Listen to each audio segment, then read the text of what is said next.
Madam काय फरक पडतो?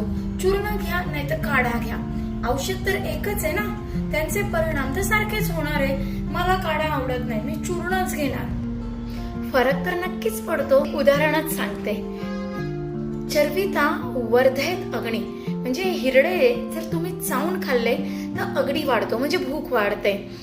पेशिता मलशोधनी म्हणजे त्याचं चूर्ण करून चांगलं घासून चाटून जर खाल्ले तर ते पोटातल्या मलाचं शोधन करते म्हणजे पोट साफ व्हायला मदत करते.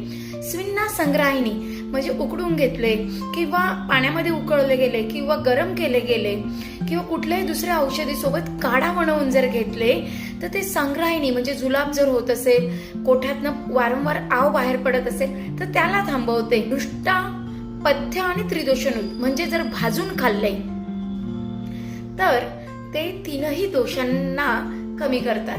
आता आलं लक्षात, आयुर्वेदामध्ये औषध कुठल्या स्वरूपात घ्यावे आणि कुठल्या वेळी घ्यावे, शिवाय त्याचा काढा, चूर्ण, कल्क, फांट काय बनवून घ्यावे याचं विस्तृत वर्णन यासाठी केलेलं आहे की प्रत्येक औषधाचा शरीरावर अगदी सूक्ष्म परिणाम होतो आणि ते त्याच पद्धतीने काम पण करतात. म्हणून ज्या प्रकारे वैद्याने औषध सांगितलंय ना त्या प्रकारे घ्यावे, कारण ही वैद्याची जबाबदारी असते.